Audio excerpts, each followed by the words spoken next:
మనోళ్ళందరూ చాలా మర్యాదగా మాట్లాడారు, కానీ నాకు అంత మర్యాద లేదు. రేవంత్ రెడ్డి అంటే చాలా మర్యాదగా ముఖ్యమంత్రి గారు, రేవంత్ రెడ్డి గారు అని చాలా పెద్ద పెద్ద మాటలు మాట్లాడినరు. మర్యాద ఎవరికి ఇవ్వాలంటే మర్యాద ఉన్నోనికి ఇవ్వాలి. మర్యాద కొద్దిగా మానము సిగ్గు శరము ఉన్నోనికి ఇవ్వాలి. ఈయనకి ఏమీ లేవు. కాబట్టి ఎటువంటి మనిషికి జర వెనకకెళ్ళి నిలబెట్టకూడతాం. మీ ఫోటోలో పిచ్చి పాడుగా నాకు పేరున ఈరోజు ఈ రైతు ధర్నా కార్యక్రమంలో పాల్పంచుకుంటున్న రైతన్నలకు, ఆడబిడ్డలకు ఈ కార్యక్రమానికి ఇవాళ స్ఫూర్తినిచ్చి ఇక్కడ కందుకూరు చౌరస్తాలో ఇంత పెద్ద ఎత్తున రైతు ధర్నా నిర్వహిస్తున్న రాణి రుద్రమ్మకు వారసురాలు మా అక్క, మాజీ మంత్రి, ఇవాళ రేవంత్ రెడ్డి అంటే ఆయన ఎంత కష్టపెట్టినా 4.5 గంటలు శాసనసభలో నిల్చోబెట్టినా ఏది ఏమైనా సరే నేను ప్రజలతోనే ఉంటా అని చెప్పి ఇవాళ వీరోచితంగా మా అందరికంటే గొప్పగా పోరాటం చేస్తున్న శ్రీమతి సబితా ఇంద్రారెడ్డి గారికి, గౌరవనీయులు పెద్దలు శాసన మండలి సభ్యులు, మాజీ ఉప ముఖ్యమంత్రి గౌరవనీయులైన శ్రీ మహమూద్ అలీ గారికి, రంగారెడ్డి జిల్లా బీఆర్ఎస్ పార్టీ అధ్యక్షులు, ఇబ్రహీంపట్నం మాజీ శాసనసభ్యులు అన్న మంచిరెడ్డి కిషన్ రెడ్డి గారికి, శాసన మండలి సభ్యురాలు పెద్దలు గౌరవ దివంగత మాజీ ప్రధానమంత్రి భారతరత్న శ్రీ పివి నరసింహారావు గారి ముద్దుల బిడ్డ, మన శాసన మండలి సభ్యురాలు గౌరవనీయురాలు శ్రీమతి సురభి వాణీదేవి గారు, షాద్నగర్ మాజీ శాసనసభ్యులు అన్న అంజయ్ యాదవ్ గారు, మొన్ననే మన భువనగిరి పార్లమెంట్ నుంచి పోటీ చేసిన అన్నగారు పెద్దలు క్యామా మల్లేష్ గారు, కల్వకుర్తి మాజీ శాసనసభ్యులు అన్నగారు జయపాల్ యాదవ్ గారు, తమ్ముడు మహబూబ్ నగర్ లో ముఖ్యమంత్రి సొంత జిల్లాలో శాసన మండలి, ఆయన ముఖ్యమంత్రి అయినాక శాసన మండలి సభ్యుడిగా గెలిచిన తమ్ముడు నవీన్ రెడ్డి గారు, వికారాబాద్ జిల్లా పార్టీ అధ్యక్షుడు, వికారాబాద్ మాజీ శాసనసభ్యుడు సోదరుడు డాక్టర్ మెతుకు ఆనంద్ గారు, కొడంగల్లో గతంలో రేవంత్ రెడ్డిని ఓడగొట్టి మొన్న స్వల్ప తేడాతో అక్కడ ఓడిపోయినా అక్కడి ప్రజల్లోనే ఎల్లవేళలా ఉంటున్న సోదరులు మాజీ శాసనసభ్యులు పట్నం నరేందర్ రెడ్డి గారు, పరిగి మాజీ శాసనసభ్యులు అన్న కొప్పుల మహేశ్వర్ రెడ్డి గారు, గౌరవనీయులైన పెద్దలు అన్నగారు ముషీరాబాద్ శాసనసభ్యులు అన్న ముఠా గోపాల్ అన్నగారు, మా తమ్ముడు యువ నాయకుడు మీకు ఎల్లవేళలా అందుబాటులో ఉండే పట్లోళ్ళ కార్తిక్ ఇంద్రారెడ్డి గారు, సోదరి రజనీ సాయి చంద్ గారు, చిలకమరి నరసింహ గారు, ఇంకా మా సోదరుడు విక్రమ్ రెడ్డి గారు, ఇంకా మా వంగేటి లక్ష్మారెడ్డి గారు, ఈ కార్యక్రమానికి అధ్యక్షత వహిస్తున్న మండల పార్టీ అధ్యక్షుడు జయేందర్ గారు, అదేవిధంగా వేదిక మీద నేను ఎవరో పేర్లు అయితే చెప్పలేదు, వాళ్ళందరూ దయచేసి మనసులో తిట్టుకోండి, బయట తిట్టొద్దని కోరుతూ, పాత్రికేయ మిత్రులు, పేరు పేరున కందుకూరులో హాజరైన ప్రతి ఒక్కరికి హృదయపూర్వకంగా నమస్కారం, హృదయపూర్వకంగా స్వాగతం. రేవంత్ రెడ్డి ఎలక్షన్లకు మునుపు ఏమేం మాట్లాడిండో ఒక్కసారి యాద్ చేసుకోండి. ఏమన్నాడు? అందరూ ఉరుక్కుంటూ ఉండ్రి, కేసీఆర్ ₹1,00,000 రుణం మాఫీ చేసిన అనుకుంటాడు, వాళ్ళందరూ నాకే ఓట్లు ఇస్తారు అనుకుంటున్నాడు, ₹1,00,000 మాఫీ అయిన వాళ్ళు కూడా అర్జెంటుగా బ్యాంకుకు ఓన్రి, పోయి 2 లక్షలు తెచ్చుకోండి, నేను వస్తూనే ఉన్నా, డిసెంబర్ 8 దాకా తెచ్చుకోండి, 9 తారీఖు రోజే సోనియా గాంధీ బర్త్డే, అదే రోజు మొదటి సంతకం ముఖ్యమంత్రిగా పెడతా, ఒక్కటే సంతకంతో 2 లక్షలు రుణం మాఫీ చేస్తా అన్నాడు. ఎప్పుడు? పోయిన ఏడాది డిసెంబర్ 9. అయిపోయిందా రుణమాఫీ? మొత్తం అయిపోయిందా? సంతకం అయిందా? డిసెంబర్ 9 పోయిందా? జనవరి 9 పోయిందా? ఫిబ్రవరి, మార్చి, April, May, June, July, August, September, October, ఇవి అక్టోబర్ 9 వస్తాను. అంటే 10 నెలలు నిండుదందుకు వచ్చింది. 10 నెలలు పోయింది. మొదటి రోజు సంతకం అన్నాడు. సరే, మొదటి రోజు సంతకం అన్నాడు. ఆ సెక్రటేరియట్కి వచ్చిండు. వచ్చి క్లిచ్చుకుంటే ఏం చెప్పిండు? ఇగో నేను ఇక్కడ లంకె బిందెలు ఉంటాయి అనుకొని వచ్చినా, మరి ఇక్కడ లంకె బిందెలు లేవు అనుకుంటే ఇక్లిస్తాను. నాకు తెలియకడుతా, మీరు కందుకూరులు అందరూ హుషారు, మీరు బాగా మీరు చెప్పాలి. లంకె బిందెల కోసం ఎవడు తిరుగుతాడే? ఎవడన్నా ముఖ్యమంత్రి అడుగుతాడా లంకె బిందెలు ఉన్నాయా అని సెక్రటేరియట్లో? సెక్రటేరియట్లా కాగితాలు ఉంటాయి, కంప్యూటర్లు ఉంటాయి, అధికారులు ఉంటారు, ప్రభుత్వ పరిపాలన యంత్రాంగం ఉంటుంది, గాడ లంకె బిందెలు ఉంటాయి ఎక్కడన్నా. ఒక గసంటి బుద్ధినది. డిసెంబర్ 9 నాడు సరే ఇరకలేదు, కొత్తోడు కదా, తెలియదు, ఇదివరకు ఎన్నాడు అనుభవం లేదు, మా సబితక్క లెక్క మంత్రి పదవి చేసినోడు కాదు, ఇదివరకు అనుభవం లేదు, నేర్చుకుంటాడు తీ అనుకున్నాం. మొత్తం తిరుగుడు మొదలు పెట్టిండు. యాడ దేవుడు కనబడితే పాపం దేవుడి మీద ఒట్టు, యాయిరుగుట పోతాడు, లక్ష్మీ నరసింహస్వామి మీద ఒట్టు 15 ఆగస్టుకి చేస్తా అన్నాడు. వరంగల్ వేయండు, భద్రకాళి తల్లి మీద ఒట్టు అన్నాడు. ఎమ్లాడ వేయండు, రాజన్న మీద ఒట్టు అన్నాడు. యాడ దేవుడు కనబడితే పాపం ఆ దేవుడి మీద ఒట్టేసిండు. దర్గా కూడా వేయండు. ఏ దేవుడిని విడిచిపెట్టాలి, ఈ దేవుడు ఆ దేవుడు కాదు, అందరు దేవుళ్ళను, మొత్తానికి మనుషులనే కాదు దేవుళ్ళను కూడా మోసం చేసిండు మన చిట్టినాయుడు. చిట్టినాయుడు కరెక్ట్ పేరేనా? చిట్టినాయుడే కరెక్టా? చిట్టినాయుడు సిట్టెల్కనో కానీ మొత్తానికి అయితే ఈ మనిషి మొదలే చెప్పిండు, తప్ప అయినది కాదు, రేవంత్ రెడ్డిది కాదు. ఆయన మొదలే చెప్పిండు, గుంపు మేస్త్రి అంటే కడతారు, కూలగొట్టరు తమ్మి, గుంపు మేస్త్రి అంటాడు కడతాడు, కూలగొట్టాడు, వీడు కూలగొట్టేటాడు చిట్టినాయుడు. నేనేం చెప్తున్నా అంటే ఆయన తప్పు కాదు, తప్పు మనదే. ఆయన కుల్లం కుల్లా చెప్పిండు, ఇగో ప్రజలు రాజకీయ నాయకుల చేతిలో మోసపోవాలనే కోరుకుంటారు, అందుకే మేము మోసపు మాటలే చెప్తాం. నమ్మి మోసపోతే వాళ్ళ తప్పుగా నాదేం తప్పు తమ్మి. చూసిర్రా వీడియో, మీరు చూసిర్రా? అయినా చూసి కూడా ఆయన ఓట్లు గుద్దిరు చూడు, అది గ్రేట్. చూసిండ్రు, నమ్మిండ్రు, వాడు చెప్పంగా మళ్ళా నేను లంగన్ రాబోయే వాడే చెప్పంగా అయినా నమ్మిరు చూడు, అది కథ. మన జర్ర మహేశ్వర పోలేలే, మీరు మంచోళ్ళే తమ్మి, నాకే మీరు వేయలే కానీ మీరు ఆడబెట్టాలని గెలవద్దు, రాహుల్ గాంధీ చెవులో పడద్దు. ఇది ఆయన బాధ, కుర్చీగా కాపాడుకోవాలి ఎట్లన్నా చేసి. ఒక్క రైతు రుణమాఫీ ఒకటే కాదు, ఎన్ని చెప్పిండు? రైతు బంధు కేసీఆర్ 10,000 ఇస్తే నేను 15,000 ఇస్తా అన్నాడు. కేసీఆర్ భూమున్నోళ్ళకు పెద్దోళ్ళకి ఇస్తాడు, మల్లారెడ్డికి ఇస్తున్నాడు, సబితక్కకి ఇస్తున్నాడు, చిన్నోళ్ళకి ఇస్తలేడు, మల్లయ్యకి ఇస్తలేడు, ఇంకా వేరే వాళ్ళకి ఇస్తలేడు. గాళ్ళకి ఎందుకే ఇచ్చేది అని లొల్లి పెట్టిండు. నేను అడుగుతున్నా, ఇవాళ నువ్వు అన్నావు రైతు కూలీలకు ఇస్తా అన్నావు, ఎంతమంది రైతు కూలీలకు ఇచ్చినావు ఈ 10 నెలల్లో? రూపాయి ఇచ్చిండు ఎవరికన్నా? ఇచ్చిండు అయింది మీకు అందుకూరలా? రైతు కూలీలకు లేదు, కౌలు రైతులకు లేదు, వడ్లకు బోనస్ ఇస్తా అని చెప్పిండు. నాకు తెలియక అడుగుతా, మీకు అందుకూరలు చెప్పాలి. ఆ రోజు మేనిఫెస్టోలో ఏం పెట్టిండు కాంగ్రెస్ మేనిఫెస్టోలా? ఇగో ఎంఎస్పి 1983, దానికి అదనంగా 500 రూపాయలు కలిపితే 2483 అని పెట్టిండు. ఇంకోటి ఏం పెట్టిండు? ఎంఎస్పి 2183, దానికి అదనంగా 500 అని పెట్టిండు. నాకు తెలియక అడుగుతా, 1983 ఏం పట్లది బోనసు? దొడ్డదే కదా. బోనస్ అని 500 అని చెప్పి 1983 అని పెట్టిందేమో మేనిఫెస్టోలో దొడ్లు వడ్ల కోసం. ఇవాళ బోనస్ ఎవరికి ఇస్తా అంటుండు? సన్న వడ్లకి ఇస్తా అంటుడు. ఇంతకంటే మోసం ఉంటుందా? అటు రైతులను బోనస్ పేరు మీద బోగస్ మాటలు చెప్పి మోసం చేసిండు. రుణమాఫీ అన్నాడు, మోసం చేసిండు. రైతు బంధు పెంచుతా అన్నాడు, ఉన్న రైతు బంధుకే దిక్కు లేదు. ఇప్పుడే శేఖర్ రెడ్డి అన్న చెప్పిండు, జంగన్న చెప్పిండు, ఇగో మా రామరెడ్డి అన్న చెప్పిండు, ఆ వెంకటమ్మ తల్లి ఆమె చెప్పింది, ఇంకా చాలా మంది చెప్పిండు. ఉన్నది పోయింది, ఈ అన్ని పోయినాయి. అన్న వస్త్రం కోసం పోతే ఉన్న వస్త్రం పోయినట్టు మొత్తానికి అటు కాకుండా ఇటు కాకుండా ఇటు కాకుండా పోయింది మా పరిస్థితి అని బాధపడే పరిస్థితి వచ్చింది. కేవలం రైతులను మాత్రమే కాదు, రాష్ట్రంలోని ప్రతి వర్గాన్ని మోసం చేసిండు ముఖ్యమంత్రి. మా ఆడబిడ్డలకు చెప్పిండు, ఏం చెప్పిండు? ముసలోళ్ళకి చెప్పిండు, కేసీఆర్ ఇంట్లో ముసలవ్వ కని ఇస్తున్నాడు, ముసలయ్య కని ఇస్తున్నాడు. కేసీఆర్ 2,000 ఇస్తుండు, నేను 4,000 ఇస్తా, ఇద్దరికి ఇస్తా అని చెప్పిండు. ముసలోనికి ఇస్తా, ముసలామెకి ఇస్తా అని చెప్పిండు. చెప్పిండా లేదమ్మా? వస్తుందా నీకు పెన్షన్? వస్తలేదా? పెన్షన్ లేదు, ముసలోనికి లేదు, ముసలవ్వకి లేదు, ఉన్న 2,000 దిక్కులేదు. 2 నెలలకు ఎగ్గొట్టిండు, అది కూడా జనవరి నెలకు కొట్టిండు, ఆగస్టు నెలకు కొట్టిండు. కోడళ్ళకి ఇస్తా అన్నాడు, ముసలోనికి ముసలవ్వకే కాదు కోడళ్ళకి ఇస్తా, నెలకు 2,500 అన్నాడు. కోడల పిల్లలు అందరికి వచ్చిందా? బతుకమ్మకు సీరియల్ వచ్చినాయా? మరి దసరాకు రైతు బంధు అయిందా? అసలు పండుగ లెక్కున్నదా? గిట్లున్నది రేవంత్ రెడ్డి గారి ప్రభుత్వం, మన చిట్టినాయుడు గారిని తెలివి గిట్లున్నది. నేను మీకు చెప్పేది ఒకటే, దయచేసి ఆలోచన చేయండి. 1 కాదు 2 కాదు, 6 గ్యారెంటీలు 100 రోజులు అన్నాడు, 100 అయినా అమలు చేస్తా అన్నాడు. 420 హామీలు ఇచ్చిండు. ఇందిరమ్మ ఇండ్లు కడతా అంటే ఓట్లేసిండ్రు, ఉన్న ఇండ్లు గులగొడతా అంటే ఓట్లు వేయలే. ఇలా ఉన్న ఇండ్లు గులగొట్టే పని పెట్టుకున్నాడు. కొత్త ఇండ్లు దేవుడు ఎరుగు, కానీ ఉన్న ఇండ్లు గులగొట్టే చక్కర్లో పడ్డాడు. ఒక్క మాట దయచేసి మీరు ఆలోచించమని నేను కోరుతున్నా. ఒక్క మాట జాగ్రత్తగా ఆలోచించండి.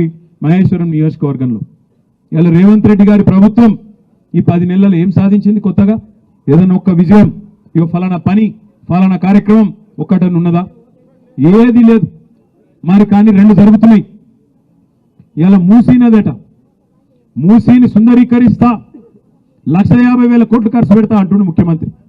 ముఖ్యమంత్రికి ఒక ఆడపిల్ల లగ్గమైతే తులం బంగారం ఇచ్చేందుకు పైసలు లేవట, మీకు కోడలు పిల్లలకి ఇస్తాన్న పైసలు నెలకు 2,500 లేవట, ముసలోళ్ళకు పెన్షన్ పెంచుతందుకు పైసలు లేవట, రైతులకు రైతు బంధు ఖాతాలో ఇచ్చేందుకు పైసలు లేవట, రుణమాఫీ చేసేందుకు పైసలు లేవట, వీటికి పైసలు లేవట. వీటికి మాత్రం పేదోళ్ళకి ఇచ్చే కాడికి మాత్రం పైసలు లేవు. కానీ 1,50,000 కోట్లు మాత్రం మూసిలో మాత్రం పోస్తారట. ఏమిటికి ఎరికేనా? ఇప్పుడు రైతు బంధు ఇచ్చిండు అనుకో, మీరు ఏమైనా కమిషన్ ఇస్తారా? ఆయనకి ఇయ్యరు కదా. పోనీ మీరు పెన్షన్ ఇచ్చిండు అనుకో, మీకు కమిషన్ ఇస్తారా? మీరు ఏమైనా ముఖ్యమంత్రికి ఇయ్యరు. తులం బంగారం ఇచ్చినావు అనుకో, నువ్వేమైనా ఇస్తావు వాళ్ళకెళ్ళి? ఇయ్యవు. అదే మూసిలో 1,50,000 కోట్లు వచ్చిండు అనుకో, ఒక 25-30 కోట్లు మంచిగా దొబ్బాలే, ఢిల్లీకి మూటలు పంపాలి. ఒక గందుకు ఇలా మూసి పథకం పెట్టిండు. నేను అడుగుతున్నా, కేసీఆర్ గారు కాళేశ్వరం కట్టిండు, కేసీఆర్ గారు పాలమూరు రంగారెడ్డి ఎత్తిపోతల పథకం 90% కట్టిండు. దేనికోసం కట్టిండు? బ్రహ్మాండంగా నీళ్లు ఇచ్చేందుకు, మన ప్రాంతానికి నీళ్లు తెచ్చేందుకు కట్టిండు. మరి మూసీతోని నేను అడుగుతున్నా ముఖ్యమంత్రి, మూసీతోని ఎంతమంది ఎన్ని ఎకరాలకు నీళ్ళు ఇస్తావు? ఎంతమంది రైతులకు నీళ్ళు ఇస్తావు?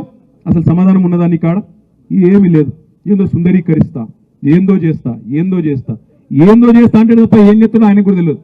కేవలం కమిషన్ల పిచ్చి, కేవలం పైసలు దొబ్బేతందుకు. పేదవాళ్ళకి ఇస్తేనేమో పైసలు రావు, అదే పెద్దవాళ్ళకి ఇచ్చి కాంట్రాక్టర్లకు ఇచ్చి బ్రహ్మాండంగా మూసీ పేరు మీద బ్యూటిఫికేషన్ కాదు లూటిఫికేషన్ చేస్తే ఆ పైసలతోని మళ్ళా కాంగ్రెస్ పార్టీకి పెద్దోళ్ళకి డబ్బులు పంపి కుర్చీ కాపాడుకోవాలన్న ఆలోచన తప్ప వేరేదేం లేదు.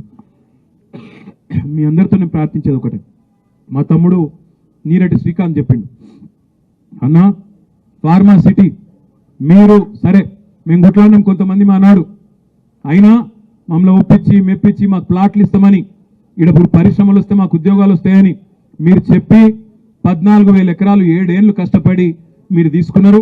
ఇలా 14,000 ఎకరాలలో ఉన్న ఫార్మా సిటీని ఆ రోజు ఇదే కోమటిరెడ్డి వెంకటరెడ్డి, ఇదే రేవంత్ రెడ్డి, ఇదే బట్టి విక్రమార్క, ఇదే మల్రెడ్డి రంగారెడ్డి, కోదండ రెడ్డి వీళ్ళే ఊరూరు తిరిగి చెప్పిండ్రు. ఏం చెప్పిండ్రు? ఇదే కందుకూరులో చెప్పిండ్రు, పక్కన ఆచారంలో చెప్పిండ్రు, ఇబ్రాహీంపట్నం నియోజకవర్గంలో చెప్పారు, బస్సు యాత్రలు పెట్టి చెప్పారు. మేము రాగానే ఫార్మా సిటీ రద్దు, రైతుల భూములు తిరిగిస్తామన్నారు. ఒక్క రైతు కన్నా తిరిగి భూమి ఇచ్చిండ్రా? ఇచ్చిండ్రా? ఎవరికన్నా ఇవ్వకుండా ఏం చేస్తుంది? అలా ఫార్మా సిటీ పేరు మార్చి 4th సిటీ అట, ఇంకోటి ఏంది ఫ్యూచర్ సిటీ అట. ఉన్న సిటీకే దిక్కులేదురా అంటే భవిష్యత్తు సిటీ అట. ఉన్న సిటీలోనేమో ఇప్పటికి మోరీలు చక్కగా లేవు, నల్లాలు చక్కగా లేవు. వాటిని రిపేర్ చేసే ముఖ్యమంత్రి, ఇలా మున్సిపల్ మంత్రి వాటిని పట్టించుకోకుండా ఫ్యూచర్ సిటీ కడతా అని చెప్పి కొత్త రోడ్లు వేసే ప్రయత్నం చేస్తూ ఉన్నాడు. ఇప్పుడే మా తమ్ముడు చెప్పిండు, కొత్త రోడ్డు లేమూరు మీదకెళ్ళి ఇంకా 4-5 ఊళ్ళ మీదకెళ్ళి 300 ఫీట్ల రోడ్డు చేసి ఆగమాగం చేసి మొత్తానికైతే ఏదో కొత్తగా పేరు సంపాదించుకోవాలని ఆలోచన. ఆర్ఆర్ఆర్ అనేది జాతీయ రహదారుల కింద మన ప్రభుత్వం ఉన్నప్పుడు 332 కిలోమీటర్ల ఆర్ఆర్ఆర్ను మనకు పైసలు పడకుండా పెద్దగా కేవలం ల్యాండ్ అక్విజిషన్ అంటే భూసేకరణ కాడికి కొన్ని పైసలు 50% మనము, మిగతాది 50% కేంద్ర ప్రభుత్వం చేసేటట్టు పెట్టినాం. ఈ ముఖ్యమంత్రి ఏమంటాడు? పేదవాళ్ళ పథకాల కాడికి వచ్చేవరకేమో పైసలు లేవంటాడు. కానీ ఆర్ఆర్ఆర్ దక్షిణ భాగంలో మాత్రం కేంద్ర ప్రభుత్వం చేయొద్దట, రాష్ట్ర ప్రభుత్వమే చెప్తుందట 13,000 కోట్లు పెట్టి. ఎందుకో ఎరికేనా? ఎందుకంటే వెంకటరెడ్డి గారు రాష్ట్ర రహదారుల భవనాల శాఖ మంత్రి, ఆయన నియోజకవర్గము, ఆయన జిల్లా కాబట్టి అక్కడ కమిషన్ల కోసం కాంట్రాక్ట్ల కోసం మళ్ళా అలైన్మెంట్ మార్చి అక్కడ తమ వాళ్ళకు సంబంధించిన భూములు కాపాడుకుంటూ కేవలం ఇవాళ కాంట్రాక్ట్ కొంతమంది అస్మదీయులకు ఇచ్చుకునేందుకు ఆర్ఆర్ఆర్ అలైన్మెంట్ మార్చే ప్రయత్నం చేస్తున్నారు. ఒక రియల్ ఎస్టేట్ బ్రోకర్ లెక్క పనిచేస్తున్నాడు రేవంత్ రెడ్డి తప్ప పొరపాటున కూడా ఇవాళ ఒక ముఖ్యమంత్రి లాగా మాత్రం పనిచేస్తలేడు. 6 గ్యారంటీలు ఏమైనా రాబోయే అంటే దాని గురించి మాట్లాడాడు. 100 రోజులు అయిపోయింది, 300 రోజులు దాటింది కదా, 100 రోజులు చేస్తా అన్న హామీలు ఏమైనాయి, రుణమాఫీ ఏమైంది, 2,500 ఏడవైంది అంటే దాని గురించి చెప్పడు. మాట్లాడితే మూసి అంటాడు లేదా హైడ్రా. చేయాల్సింది మూసి సుందరీకరణ కాదు, మూసి గబ్బంతా ముఖ్యమంత్రి నోట్లే, వాళ్ళ మంత్రుల నోట్లోనే ఉన్నది. మొదలైతే వాళ్ళ నెత్తుల నిండా గబ్బు ఉన్నది. దిక్కుమాలిన మాటలు, దిక్కుమాలిన ఇష్టం వచ్చిన రోత ఉట్టించే మాటలు, మామూలు మనుషులు మాట్లాడే మాటలు కూడా కాదు. ఇడిసిపెట్టాం ముఖ్యమంత్రి, నీ గబ్బు మాటలకు, నీ మంత్రుల చెడ్డ మాటలకు చూస్తా ఊరుకున్నాం. చాలా రోజులు 4-5 ఏళ్ళు ఇష్టం వచ్చినట్టు పిచ్చోన్లే కొరినా ఊకున్నాం. కానీ ఇలా బాధ్యతలో ఉన్నావు, ఇక్కడ నుంచి వదిలిపెట్టాం. ఆల్రెడీ నేను పరువు నష్టం దావా వేసినా, ముఖ్యమంత్రి మీద కూడా తొందరలోనే పరువు నష్టం దావా వేస్తా. ముఖ్యమంత్రి మీద వేస్తా, నా మీద అడ్డగోలుగా మాట్లాడిన మంత్రి గారిని కూడా ఇడిచిపెట్టా. క్షమాపణ చెప్పేదాకా అటు క్రిమినల్ ఇటు సివిల్ డిఫమేషన్ 2 సూట్లు కూడా వేస్తా, వదిలిపెట్టా అనే మాట కూడా నేను విజ్ఞప్తి చేస్తా ఉన్నా. తప్పే చేయనప్పుడు ఎవరిని అయ్యకు కూడా భయపడం. ఏం చేసుకుంటావో చేసుకొని మోడీకే చెప్పినాం ఈ చిట్టినాయుడు ఎంత మనకనే మాట నేను విజ్ఞప్తి చేస్తా ఉన్నా. మోడీకే చెప్పినాం ఏం చేసుకుంటావో చేసుకోపురా భయ, గీడంతా నాకు అర్థం కాదు. గింత తోడు ఏదో అడిమారి గుడి దెబ్బలు ఆయన పోయి కూర్చున్నాడల్లా. ఇక ఆవుతలేడు, ఇక ఆడికెళ్ళి నేనేందో చాలా పొడుగు అయిపోయినా పెద్దోన్న అయిపోయినా కూల కొడతా. మా సవితక్క కట 3 కొడుకులకు 3 బిల్డింగ్లు ఉన్నాయట. ఏడున్నాయో చెప్పురా భయ్, మేము దగ్గరుండి కెమెరాలు పెట్టి మేమే కూల కొడతాం. ఫామ్ హౌజులు మా సవితక్క బిడ్డకు కూడా ఉందట, మరిగా అది కూడా చూపెడితే అది కూడా కూల కొడతాం. ఇంకొక మాట అంటున్నాం, ముఖ్యమంత్రి గారు మాట్లాడితే పేరు తీసుకుంటా కూల కొడతా అంటున్నావు, నీ ఇష్టం, మాకు అభ్యంతరం లేదు. కానీ దయచేసి నేను ఒక విజ్ఞప్తి ముఖ్యమంత్రి గారికి చేసేది, రేవంత్ రెడ్డి నీ కళ్ళు చల్లబడతాయి అనుకుంటే, మా దగ్గర ఉన్న బిల్డింగ్లకో వాటికో వీటికో కులగొట్టినాకన్నా నువ్వు శాంతిస్తావు అనుకుంటే బరాబర్ కులగొట్టు. కానీ ఆడికి బంద్ చేయి, ఆడి కులగొట్టుడు బంద్ చేయి, పేదోళ్ళ కడుపుల కొట్టుడు బంద్ చేయి. మా ఇల్లు కులగొడితే నీ కడుపు చల్లబడుతుంది అనుకుంటే మా ఈ కులగొట్టు, ఆడికి ఆపేయి. పేదవాళ్ళకి మాత్రం కులగొట్టుడు దయచేసి ముట్టుకోకు. ఎందుకంటే ఇవాళ బాధ అనిపిస్తున్నది. ఓదికేమో రైతుల గోస ఇక్కడ ఇట్లున్నది ఊళ్ళల్లో. హైదరాబాద్ పోతేనేమో ఆ మూసికాడికి పోతే పాపం 30 ఏళ్ళు 40 ఏళ్ళు 50 ఏళ్ళకేంచి వాళ్ళని ఇవాళ ఆక్రమణదారులు అంటాడు ఒకడు, కబ్జాదారులు అంటాడు ఒకడు. అరే నువ్వే ఇచ్చినావు కదా రాబోయ్, నువ్వే కాగితాలు ఇస్తువి, నువ్వే వాళ్ళకి రిజిస్ట్రేషన్ చేస్తువి, నువ్వే బిల్డింగ్ పర్మిషన్ ఇస్తువి, నువ్వే 40-50 ఏళ్ళకెళ్ళి వాళ్ళతోని గర్పట్టి కట్టించుకోబడుతుంది, 40-50 ఏళ్ళకెళ్ళి మున్సిపల్ నీళ్ల పన్ను కట్టించుకోబడుతుంది. అన్ని పైసలు ఇన్ని రోజులు దొబ్బి తిన్నదేమో గవర్నమెంట్. ఇప్పుడేమో వాళ్ళు పేదవాళ్ళందరినీ పట్టుకొని ఇగో వీళ్ళు గరీబ్ గాళ్ళు, వీళ్ళకి ఏ దిక్కు లేదు, బుల్డోజర్ పంపిస్తా, కులగొడతా, వీళ్ళు కబ్జాకోర్లు, అది ఇదని మాట్లాడుతూ ఉన్నాడు. నేను అడుగుతా ఉన్నా రేవంత్ రెడ్డి, మూదాలు నిజంగానే నీకు చిత్తశుద్ధి ఉంటే రెడ్డికుంటలో, కొడంగల్లోని రెడ్డికుంటలో ఎక్కడనైతే నీ సొంత ఇల్లుందో అది కూడా కుంటలనే ఉంది, దమ్ముంటే దాన్ని కూలగొట్టి పేదవాళ్ళ మీదకి రా అని చెప్పి నేను సవాల్ చేస్తా ఉన్నా. మీ అన్నగారు తిరుపతి రెడ్డి, ఆయన ఇల్లు దుర్గం చెరువు పిఎల్ ఉంది, మూలాలు దాన్ని కూలగొట్టు, దమ్ముంటే గివి కూలగొట్టు. నీకు అంతా ఇంకా కడుపు మంట చల్లారకపోతే మాకేమన్నా ఉంటే మాయి కూడా కూలగొట్టు, కానీ పేదవాళ్ళ ఇళ్ళ మీదకి పోకు అనే మాట నేను ఆయనకు విజ్ఞప్తి చేస్తా ఉన్నా. నీకు పైసలు కావాలి, కమిషన్లు కావాలి, రాహుల్ గాంధీకి పంపాలి, కుర్చీ కాపాడుకోవాలి, మాకు నీ బాధ అర్థమవుతుంది. నీకు అంతగానం పైసలు పిచ్చి ఉంటే 4 కోట్ల మంది తెలంగాణ ప్రజలం చందాలు వేసుకుంటాం, గణేష్కు చందాలు వేసుకున్నట్టు చందాలు వేసి నీ మొఖాన కొడతాం. కానీ పేదవాళ్ళ కడుపు కొట్టుడు బంద్ చేయనమాట. చందాలు ఇయ్యరాయండి మీరు కందుకూరులో, 5-10 రూపాయలు ఎక్కువేం కాదు. రేవంత్ రెడ్డికి 5-10 రూపాయలు ఇచ్చి ఢిల్లీ వాళ్ళ కమిషన్లు పంపుకో, నీ కుర్చీ కాపాడుకో అని చెప్పి అవసరమైతే 4 కోట్ల మంది జోలే పట్టి చందాలు అడుక్కొని ఢిల్లీకి కప్పం కట్టాలి కదా మరి ముఖ్యమంత్రి పదవి కాపాడుకోవాలంటే. అందుకే ఈ పనులన్నీ చేస్తున్నాడు. నేను ఒకటే మీ అందరు కూడా చేసే విజ్ఞప్తి, మనం గట్టిగా ఉన్న రోజులు రేవంత్ రెడ్డి ఏమనుకుంటుండంటే ప్రజలు పిచ్చోళ్ళు ఇలా అన్ని మర్చిపోతారు, మొదటి సంవత్సరంలో ఇవాళ లొలి పెడతారు, మళ్ళీ ఆఖరి సంవత్సరంకి వచ్చే వరకు మళ్ళీ నేను పుల్లటి మాటలు చెప్తా, మర్చిపోతారు. ఆయనత పోయినసారి తులం బంగారం అన్నా, ఈసారి మా ఆడపిల్లలందరినీ కలిసి ఆయన 10 తులాల బంగారం ఇస్తా అని చెప్తా, నమ్ముతారు. ఆయనత మళ్ళీ నాకే గుద్దుతారు అనుకుంటాను. ఇంకొక మాట చెప్తున్నాడు అందరికీ, 100 రోజుల్లో అని చెప్పినా కానీ ఆఖరి 100 రోజులలో ఇస్తా. ఇప్పుడు ఏం తొందర ఉన్నది నాకు, ఆఖరి 100 రోజులలో ఇస్తేనే ఓటు గుర్తుపెట్టుకుంటారు, ఇప్పుడెందుకు ఇవ్వాలని మాట్లాడుతున్నాడు. నేను ఒక్కటే మీ అందరికి విజ్ఞప్తి చేసేది, మా ఆడబిడ్డలకు ముఖ్యంగా తారీఖు రాసి పెట్టుకోండి. మొదలు 100 రోజులలో ఇస్తా అన్నాడు, ఆ తర్వాత ఒక్కొక్క రోజు ఎంతెంత అయితే లేట్ చేస్తుండో మొత్తం మిత్తితో సహా ఇయ్యాలి. ఒక్కొక్కరికి ఎంత బాకీ ఉన్నాడో రాసుకోండి. ముసలోళ్ళకి ఎన్ని వేలు బాకీ ఉన్నాడు, ఆడపిల్లలకి ఎన్ని తులాల బంగారం బాకీ ఉన్నాడు, రైతులకు రైతు బంధు ఎంత బకాయి ఉన్నాడు, ఇంకా ఎవరికి ఏమేమి బకాయి ఉన్నాడో రాసి పెట్టుకోండి. మొదలు పెట్టిన రోజు అడగాలి ముఖ్యమంత్రిని, ఏమయ్యా మరి 100 రోజులు మొదలు పెడతా అన్నావు, ఇన్ని రోజులకు ఇంకా ఏం దిక్కు లేదు, అతి లేదు, గతి లేదు, ఏం సంగతి అని అడగాలి. హుషారు కావాలి, మనం ఇట్స్ పెట్టొద్దు. అగో బతుకమ్మ సీరియల్ అంటుండు మా తమ్ముడు. బతుకమ్మ సీరియల్ ఎక్కడ తమ్మి, ఆయన ఇంట్లో ఉన్న సీరియల్ ఎక్కకపోతే ఆయన గొప్పడు. బతుకమ్మ సీరియల్ అయితే రావు, బాగా ఎప్పుడో పోయినాయి. ఒక సీర కాదు 2 సీరియల్ ఇస్తా అన్నాడు మహిళలకు. నేను మహిళలకు చూసి రాది, ఒక్క సీర కాదు 2 సీరియల్ ఇస్తా అన్నాడు. మరి బతుకమ్మ పండుగకు ఇంతవరకు చీర లేదు. ఆఖరికి ఊళ్ళల్లో బతుకమ్మ కుంటలలో నీళ్లు సాఫ్ చేసి కొద్దిగా మంచిగా వేద్దామంటే ఊళ్ళల్లో పంచాయతీలలో పైసలు కూడా లేవు. అట్లాంటి పరిస్థితి ఇలా ఈ రాష్ట్రంలో ఉన్నది. మీరు చూసిండ్రు సబితక్క శాసనసభలో మాట్లాడితే బర్దాష్ అయితే లేదు ఆయనకు. బర్దాష్ గాక నోటికొచ్చినట్టు అవమానించిండు. నిజంగా మా కళ్ళలో నీళ్ళు తిరిగినాయి ఆ రోజు. 4.5 గంటలు సబితక్క, సునీతక్క, కోవలక్ష్మక్క ముగ్గురు ఆడబిడ్డలు, మేమేమో బయట కొట్లాడుతుంటే ముగ్గురు ఆడబిడ్డలు 4.5 గంటలు నిలబడే ఉన్నారు. 4.5 గంటలు నిలబడితే మొత్తం కాళ్ళు రెక్కలు గుంజితే కూడా ఒక్క నిమిషం మైకి ఇయ్యలే. ఒక గంట దయలేనోడు ముఖ్యమంత్రి. ఆఖరికి దిక్కులేక కింద కూర్చున్నారు. పోయి కింద అసెంబ్లీలో కింద కూలబడి ఇట్లనే నిరసన చెప్తే ఇంటరేమో అని కూలబడితే ఆడబిడ్డలనే కనికరం లేకుండా, మన ఆడబిడ్డలను గౌరవించాలనే సంస్కారం లేకుండా, అందుకే ఆ రోజు అక్కన్నది, నేను ఎంతో మంది ముఖ్యమంత్రులను చూసినా, ఏ ముఖ్యమంత్రి ఉన్నా అక్కడ కేసీఆర్ ఉన్నా, రాజశేఖర్ రెడ్డి ఉన్నా నన్ను ఈ పాటికి పిలిచి కూర్చోబెట్టి అమ్మా నువ్వు మాట్లాడు, నీకేం కావాలో చెప్పని చెప్పి మా బాధింటుండే. కానీ ఈ దుర్మార్గుడు, ఈ కిరాతకపు నాయకుడు మాత్రం అట్లా లేడండి. ఈ మనిషి మామూలుడు కాదు, ఈయన గుండె రాతి గుండె అని మాట్లాడింది.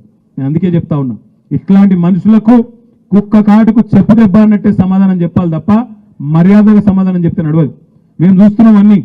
మొన్న చూసినా ఒక అవ్వ, నిజంగా చెప్తున్నా, ఆ తిట్లు ఇంకొక ముఖ్యమంత్రి ఇంటనైతే యాడికెళ్ళినా దుంకి చచ్చిపోతుంది. ఓ మాడుగుల పెద్ద ఆమె పేరేందో నాకు తెలియదు, కానీ మాడుగుల ఆమె మీరు చూసిరో లేదు ఆ వీడియో, ఓ ఎర్ర చీర కట్టుకుంది పెద్దమ్మ, ఏమా తిట్లు తిట్టింది. అమ్మతో చెప్తుంది, నన్ను ఇట్లా తిట్టింటే నేను అన్న దుంకి అంత సచ్చపిక్తుంటే ఎందుకు రాబాయి రాజకీయం అని. అర్రెర్రెర్రె ఏం తిట్లవి నేను అడిగినా నాకు తెలియక, మరి గిట్లెట్లా తిట్ల పట్టి ముఖ్యమంత్రి అనే భయం లేకుండా మనోళ్ళకంటే నీకు అర్థమైతే లేదు అన్నారు. ఏం అర్థమైతే లేదంటే ఆయన ఏ భాషలో మాట్లాడితే ఆయనకు అర్థమవుతుందో గా భాషలో చెప్తున్నారు. ఇక్కడ ఆయన భాష గట్లే ఉన్నది కాబట్టి ఆయన గదే భాషలో చెప్తారు, సమాధానం గట్లే ఉంటుందని చెప్పారు. ఎందుకంటే సామాన్యులను మోసం చేసి ఎక్కువ రోజులు తప్పించుకోలేవు. ముఖ్యమంత్రి కదా, సరే నీ చుట్టూ కార్లు, నీ చుట్టూ పోలీసు వాళ్ళు వీళ్ళు ఉంటారు కాబట్టి ఎవడేం చేయలేడు అనుకుంటున్నావేమో. దమ్ముంటే ముఖ్యమంత్రి గారు సెక్యూరిటీ లేకుండా ఊళ్ళకు రా, ఏమనుకుంటున్నారు రైతులు తెలుస్తుంది. మేమేం చేసినామన్న రుణమాఫీ అయిపోయిందని అది ముఖ్యమంత్రి చెప్తున్నాడు. మేమేమన్నాం, మరి పూలంపల్లి మీ అచ్చంపేట నియోజకవర్గంలో నీ సొంత ఊరున్నది కొండారెడ్డిపల్లి, ఇడికెళ్ళి దగ్గరనే ఉంటుంది. అక్కడ ఓదంపా అని అడిగినాం. నీ ఊర్లో అయిందా లేదా చూద్దాంపా అని అడిగినాం. మీ కొడంగల్ ఓదమా అని అడిగినాం. ఇక మా నరేందర్ రెడ్డి అన్న అయితే కొడంగల్ వివరాలన్నీ తెప్పించిండు. 2 మండలాలు, బొమ్మరాజుపేట, దౌలతాబాద్ అని 2 మండలాలు ఉంటాయి. మొత్తం తెప్పించి మొత్తం మేము ప్రెస్ ముంగట పెట్టినాం. ఎక్కడ రాష్ట్రంలో రుణమాఫీ కాలే. ఒకసారి యాద్ చేసుకోండి, డిసెంబర్లో ఇదే ముఖ్యమంత్రి చెప్పిండు, మొత్తం రుణమాఫీ కోసం 49,000 కోట్ల రూపాయలు అవసరం పడుతుందని ఇదే ముఖ్యమంత్రి చెప్పిండు. 49,000 కోట్లకి వెళ్ళి తెల్లారో మర్నాడో స్టేట్మెంట్ ఇచ్చిండు. ఏమున్నదా, ఒక్క సంవత్సరం కడుపు కట్టుకుంటే 40,000 కోట్లు ఇచ్చేయచ్చు అన్నాడు రేవంత్ రెడ్డి. 49,000 కోట్లకి వెళ్ళి తెల్లారి వరకు 8,000 కోట్లు ఆయన తెత్తగొట్టిండు. 40,000 కోట్లు చేసిండు, 8-9,000 కోట్లు ఎగరగొట్టిండు. మళ్ళీ మూడో రోజుకి క్యాబినెట్లో పెట్టిండు. క్యాబినెట్లో 40,000 కోట్ల నుంచి 31,000 కోట్లు చేసిండు. మళ్ళీ 9,000 కోట్లు ఎగరగొట్టిండు. మళ్ళీ బడ్జెట్ పెట్టిండు శాసనసభలో. బడ్జెట్ పెడితే 31,000 కోట్లకి వెళ్ళి 26,000 కోట్లు అయిపోయింది. ఓ 5,000 కోట్లు అక్కడ ఎగిరిపోయినాయి. ఆడికెళ్ళి మళ్ళీ చూస్తే 15 ఆగస్టు నాటికి ఎన్ని ఇచ్చినవరో భయ అంటే 18,000 కోట్లు అన్నాడు. మళ్ళీ 8,000 కోట్లు ఎగరగొట్టిండు. తెల్లారో మర్నాడో వాళ్ళ ఉప ముఖ్యమంత్రి గౌరవనీయులు బట్టి విక్రమార్క గారు చెప్పిండ్రు, 16,000 కోట్లు ఎక్కడి మన్నెక్కడి, మేము ఇప్పటిదాకా కట్టింది 7,500 కోట్లే అని చెప్పిండు. అంటే యాడ 49,000 కోట్లు, యాడ 7,500 కోట్లు. చారాన కూడా కాలే, చారాన కూడా చేయలే. కానీ చారాన కోడికి బారాన మసాలా అన్నట్టు బిల్డప్ మాత్రం ముఖ్యమంత్రి గారు తెల్లారు లేస్తే ఓహో రుణమాఫీ అయిపోయింది, చేసేసిన అదైపోయింది ఇదైపోయింది. మళ్ళొక్కసారి చెప్తున్నా, ముఖ్యమంత్రి ఇలా కందుకూరులో చూస్తున్నావు, రేపు ప్రతి ఊర్లో చూస్తావు. తెలంగాణలో ఎక్కడ నీ కాంగ్రెస్ నాయకుడు తిరగలేని రోజులు వస్తాయి. కందుకూరు నాకు అత్యంత ప్రీతిపాత్రమైన మండలం నాకిది. ఎందుకంటే నాకు బాగా గుర్తుంది, ఇప్పుడు వచ్చేటప్పుడు కూడా సబితకు చెప్తుంటే మా గణేష్ రెడ్డి అన్న కనబడ్డాడు ఇంతకుముందు ఇక్కడ దాసర్లపల్లి. కేసీఆర్ గారికి ఇక్కడనే మంచి తోట ఉండే దాసర్లపల్లిలో, చాలా దగ్గర ఉంటుంది, ఇక్కడ దూరం కూడా ఉండదు. నాకు తెలిసి 3-4 కిలోమీటర్లు ఉంటుంది, 8 కిలోమీటర్లు ఉంటుంది. ఇక ఆ దాసర్లపల్లిలో కేసీఆర్ గారు అప్పట్లో, నేను చెప్పేది 1996-97 ప్రాంతంలో, అప్పట్లోనే సార్ ఇక్కడ పపాయ వండిస్తున్నాయి. పొప్పడి పండు పపాయ ఒకటి, వాటర్ మెలన్ ఒకటి పండిస్తే నేను రోజు వచ్చిపోతుంటే కానీ అప్పుడు రోడ్డు సింగిల్ రోడ్ ఉండే, రోజు వచ్చిపోతుంటే మేము దాదాపు ప్రతిరోజు లేకపోతే వారానికి 2-3 సార్లన్నా వచ్చి తోటకాడికి వీళ్ళని మాట్లాడా వాళ్ళని మాట్లాడా ఆ దాసర్లపల్లెనే సార్ ఉండేది ఎక్కువ కాలం. కాబట్టి కేసీఆర్ గారికి ఈ ప్రాంతం మీద ప్రేమ ఉంది కాబట్టే సబితక్క ఒక్క మాట చెప్తే కందుకూరు మీదకెళ్ళి మెట్రో తీసుకుపోతా హైదరాబాద్ ఫార్మా సిటీకి అని చెప్పి కేసీఆర్ గారు నిర్ణయం తీసుకున్నాడు. కానీ రేవంత్ రెడ్డి ఏం చేస్తున్నాడు? కందుకూరు వద్దట, అదేరికెళ్ళి అటు కింద మీకెళ్ళి తీసుకుపోతాడట. రేవంత్ రెడ్డి గారు ఆనాడు కేసీఆర్ గారు మరి ఇక్కడికి వచ్చినాడు, సబితకు ఒక్క మాట అడిగితే ఇదే కందుకూరులో మెడికల్ కాలేజ్ శాంక్షన్ చేసిండు. మహేశ్వరం నియోజకవర్గానికి ఒకటే ఒక్క మాట మీదకెళ్ళి దగ్గర 200 కోట్ల రూపాయలు మంజూరు చేసిండు. రేవంత్ రెడ్డి రాగానే సబితక్క మీద కోపంతో, కేసీఆర్ గారి మీద కోపంతో ఆ 200 కోట్లు బంద్ చేసిండు. వెంటనే రద్దు, మెడికల్ కాలేజీ రద్దు, మెట్రో రద్దు. ఎవడన్నా మనసు గెలుచుకోవాలనుకుంటే కేసీఆర్ ఒక పనితో 2 పనులు చేయాలి. కేసీఆర్ మెడికల్ కాలేజీతో అవసరమైతే ఇంజనీరింగ్ కాలేజీ చేయాలి. నువ్వు ఇంకో 2 మంచి పనులు చేసి మనసు గెలుచుకోవాలి. కానీ ఉన్నది రద్దు చేస్తా, ఉన్నదాన్ని నాశనం చేస్తా, ఉన్న ఇల్లు గులగొడతా, నాది మాత్రం ఒకటే సిద్ధాంతం, అందరి కడుపులు ఎండాలే, నా కడుపు మాత్రమే నిండాలే, కాంగ్రెస్ వాళ్ళ జేబులు మాత్రమే నిండాలే, ఢిల్లీ జేబులే నిండాలే, ఉన్న ఇల్లు గులగొట్టాలే. ఈ దిక్కుమాలిన పనులు బంద్ చేసుకో చిట్టినాయుడు. ఎక్కువ టైం లేదు నీకు. తప్పకుండా ప్రజలు తిరగబడే రోజు వస్తుంది, రైతులు తిరగబడే రోజు వస్తుంది. మీ మంత్రుల బల్బు మాటలు కూడా రైతులు వింటున్నారు. ఇల్లు ఊలిపోయి ఏడుస్తుంటే 5,000 రూపాయలు ఇచ్చి మాట్లాడిస్తున్నామని చెప్పి ఒక మంత్రి మాట్లాడతాడు. రైతు బంధు అడిగితే చెప్పు తీసి కొడతాను ఇంకొక మంత్రి అంటాడు. ఇంకొక మంత్రి ఏమో రుణమాఫీ అయిపోయింది, ఎవరు చెప్పుకుంటారో చెప్పుకోపోండి అని ఇంకొక మంత్రి అంటాడు. రైతులు ప్రజల సంఘటిత శక్తి ముందు పెద్ద పెద్దోళ్ళే పోయినరు, నువ్వెంత అనే మాట నేను అడుగుతా ఉన్నా.